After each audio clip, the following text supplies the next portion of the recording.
غائب ہو گئی، ختم کر دی گئی، انہیں ویڈ آؤٹ کر دیا گیا، وہ کسی اور طریقے سے کسی اور جاب میں چلے گئے. یہ ایک بالکل ڈفرینٹ کہانی ہے.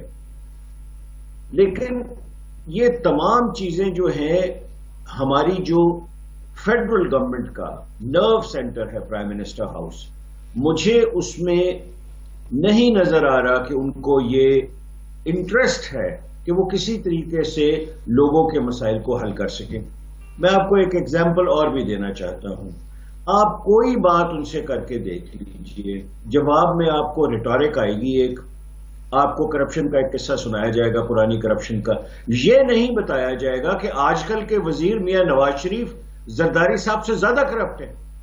ان کی کہانیاں لاہور میں ایک ایک گھر میں مشہور ہے. ایک ایک بندہ، انکلوڈنگ میں آپ کو عرض کر رہا ہوں ہائیسٹ لیول آف پالیٹیشنز، لوگ پیسے دے رہے ہیں، جو دے کے آتا ہے وہ بتاتا ہے.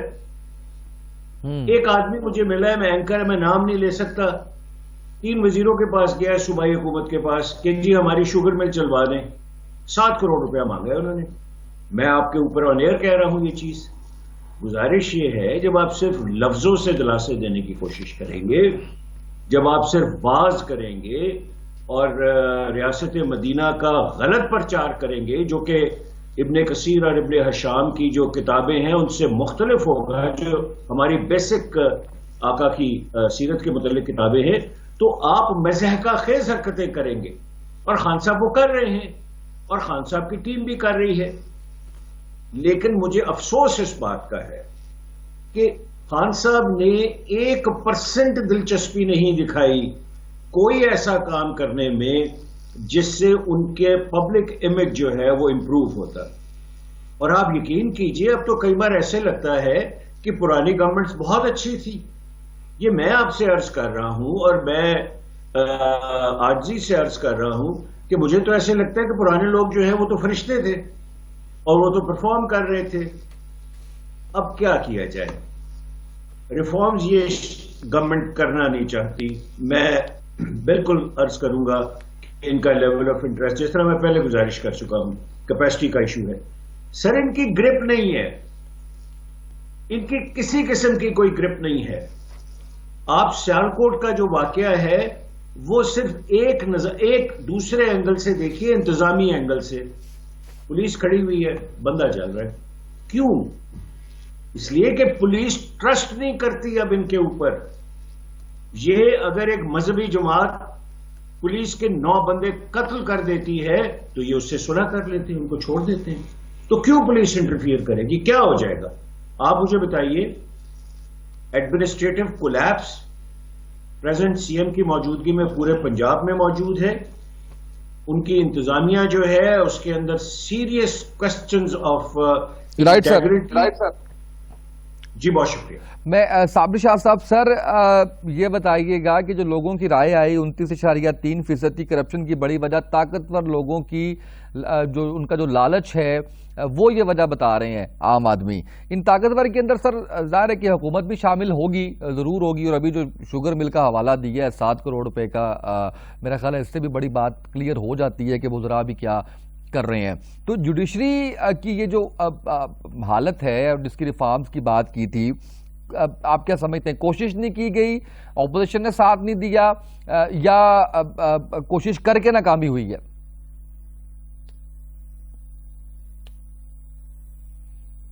شاور صاحب آپ کو میری آواز آ رہی ہے؟ ہمارا شاید رابطہ منقطع ہوا ہے. شرافت صاحب، سر میں آپ کی طرف بڑھتا ہوں. سر کون ذمہ دار ہے جوڈیشری کی اس حالت کا جو ابھی رپورٹ ہو رہی ہے؟ اور خیر آپ کسی سے بات بھی کر لیں، کسی کا پنجابی عقیدہ ہے کہ پولیس دے نال اور کورٹ کچہری دے نال واہ نہ پوے کسی دا. تو سر آپ کیا سمجھتے ہیں کہ حکومتوں کا کتنا کردار ہے اس کے اندر اور ججز کا کتنا کردار ہے؟ جی السلام علیکم. آپ کا بہت شکریہ کہ آپ نے مجھے بولنے کا موقع دیا. اس آپ کی نے جو ڈیبیٹ شروع کی ہے اس کے 2 اینگل ہیں. سب سے پہلا اینگل تو یہ ہے کہ کیا حکومت میں اتنی کیپیسٹی یا حکومت کا انٹرسٹ ہے کہ وہ جوڈیشری کو ٹھیک کرے. دوسرا اینگل یہ ہے کہ جوڈیشری بہت کرپٹ ہو گئی ہے. کرپٹ کے مقابلے میں ایک زیادہ لفظ استعمال کروں گا، انکیپیسیٹیٹڈ ہو گئی ہے. پاکستان کی جوڈیشری کبھی بھی ایک ڈیلیور کرنے والا ادارہ نہیں رہی، ماضی میں بھی نہیں رہی. اور بدقسمتی سے جس وقت یہ آزاد عدلیہ کا افریت پیدا ہوا اور جس نے پارلیمان کو یرغمال بنا کر 19ویں آئینی ترمیم منظور کروائی تھی، اس کے پیچھے یہی مقاصد تھے کہ عدلیہ کو ایک ایسا بت بنا دیا جائے جس کی طرف کوئی سوال نہ کھڑا کر سکے۔ اب موجودہ حکومت کا اس میں لینا دینا محض یہی ہے کہ عمران خان ایک ہیرو قسم کا انسان تھا جسے مغل بادشاہ بننے کا شوق تھا۔ عمران خان کی ذہنی صلاحیت، عمران خان کی تعلیم، عمران خان کا تجربہ ٹورڈز لائف بالکل زیرو ہے۔ انہوں نے زندگی میں شکار کھیلنے اور کرکٹ کھیلنے کے علاوہ کوئی کام نہیں کیا، اور شکار کھیلتے وقت بھی انہیں نہیں پتا کہ ملک میں شکار سے متعلقہ کیا سہولیات اور کیا پرابلمز موجود ہیں اور کیا قوانین موجود ہیں۔ انہوں نے ایک رائل پرنس کی طرح کی لائف گزاری، اور اسی لائف کے پیش نظر جب انہیں کسی بھی نادیدہ ہاتھ نے پیشکش کی کہ آپ کو مغل بادشاہ کے طور پر وزیر اعظم بنایا جا سکتا ہے، تو انہوں نے یہ قبول کر لی۔ انہیں اس بات کا اندازہ ہی نہیں ہے کہ منتخب وزیر اعظم ہونا ایک ڈیموکریٹک یا ایک ایسے ملک میں جہاں پہ پارلیمنٹری سسٹم ہے، جہاں پر آپ ہاؤس کو، پبلک کے ریپریزنٹیٹیو کو جواب دہ ہوتے ہیں، یہ ان کے وہم و گمان میں نہیں تھا۔ اور یہی وجہ ہے کہ پہلے دن سے آج تک عمران خان نے پارلیمان کو بالکل بے حیثیت اور دو کوڑی کا کر کے رکھ دیا ہے۔ جب بھی وہاں اپوزیشن کوئی سنجیدہ سوال پیدا کرتی ہے تو عمران خان کے فینز اور فالوورز، جو بدقسمتی سے ہمارے منتخب نمائندے بھی بنا دیے گئے ہیں، وہ سب کے سب اس قدر شور و غوغا کرتے ہیں کہ اس سنجیدہ ڈیبیٹ کو لپیٹنا پڑ جاتا ہے۔ گزشتہ 3 سال میں پارلیمان میں ایک بھی سنجیدہ موضوع پر ایسی ڈیبیٹ نہیں ہوئی جس میں وزیر اعظم نے دلچسپی لی ہو۔ سر لیکن وہ جو سوال کا پہلا حصہ تھا کہ جوڈیشری کی اس حالت کا ذمہ دار کون ہے سر؟ جی سر، ججز کے اوپر کتنا، ججز پہ وکلاء پہ کتنی ذمہ داری عائد ہوتی ہے؟ جی سر، میں عرض کر رہا ہوں کہ جوڈیشری کے لیے ہم توقع کرتے ہیں کہ پارلیمنٹ یا گورنمنٹ اس کی بہتری کی طرف جائے گی۔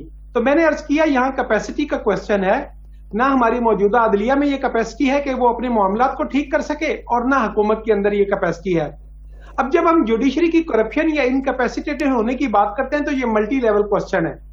سب سے پہلے تو ایک سوال ہے کہ کیا ہماری اعلیٰ عدالتیں استبداد کو، نادیدہ قوتوں کو، اسٹیبلشمنٹ کو، فوج کو کسی کام سے انکار کر سکتی ہیں؟ میں سمجھتا ہوں کہ یہ ان کے دائرہ کار میں صرف 10% ایشو ہے۔ یقینی طور پر پاکستان ایک ابھی مکمل طور پہ جمہوری ملک نہیں بن سکا ہے۔ بہت سارے ایسے کوسچن آ کر کھڑے ہو جاتے ہیں کہ وہاں پر آپ نے جو عدلیہ کے نام پر ادارہ بنایا ہوا ہے وہ ان کے سامنے جھک جاتا ہے۔ لیکن اگر ہم اس ایشو کو چھوڑ دیں، ہم کہتے ہیں کہ سپریم کورٹ اسٹیبلشمنٹ کے ساتھ ٹکراؤ کے علاوہ کیا عام آدمیوں کی زندگی میں کچھ ڈیلیور کر رہی ہے، تو بدقسمتی سے وہاں بھی جواب نہیں میں آتا ہے۔ اب یہ کیا معاملہ ہے کہ اللہ دیتا اور اسلام دین کے درمیان ایک ڈسپیوٹ ہے، تو سپریم کورٹ نامی ادارہ، ہائی کورٹ نامی ادارہ اس پر کچھ ڈیلیور نہیں کر رہا۔ اور سب سے بڑی بات میرے لیے ہمیشہ پریشانی کی بات یہ رہتی ہے، کہتے ہیں کہ پولیس کرپٹ ہے، وابڈا کرپٹ ہے، محکمہ ٹیلی فون کرپٹ ہے۔ ان سب اداروں کی کرپشن یا بددیانتی یا بدافعالی کو دیکھنا ہے عدلیہ نے۔ تو پنجاب کے اندر 334 پولیس اسٹیشن ہیں، وہاں روزانہ درجنوں FIRs غلط درج ہوتی ہیں۔ بدقسمتی سے کبھی ہائی کورٹ کے chief justice, honourable chief justice of the high court, یا اس ضلع کے انسپیکشن جج یا اس ضلع کے سیشن جج کے پیٹ میں مروڑ نہیں ہوتا کہ 100% FIRs درست ہیں، 100% FIRs میں ملزم گرفتار ہو رہے ہیں، سب میں ریمانڈ دیا جا رہا ہے۔ یعنی آپ سمجھیں کہ میجسٹریٹ کا ادارہ ایگزسٹ نہیں کرتا۔ رائٹ سر، میں واپس آپ کی طرف آتا ہوں۔ صابر شاہ صاحب، آپ کو سر آواز آ رہی ہے؟ جی کلیئر نہیں ہے زیادہ سر۔ میں آپ سے جو پوچھنا چاہ رہا ہوں وہ یہ ہے کہ اچھا حکومت نہیں تو اور کون سے ادارے، کون سے سٹیک ہولڈرز ہیں جو اپنا رول پلے کر سکتے ہیں عدلیہ کی بہتری میں؟ ججز، وکلاء، ان کا کتنا کردار سر آپ دیکھتے ہیں؟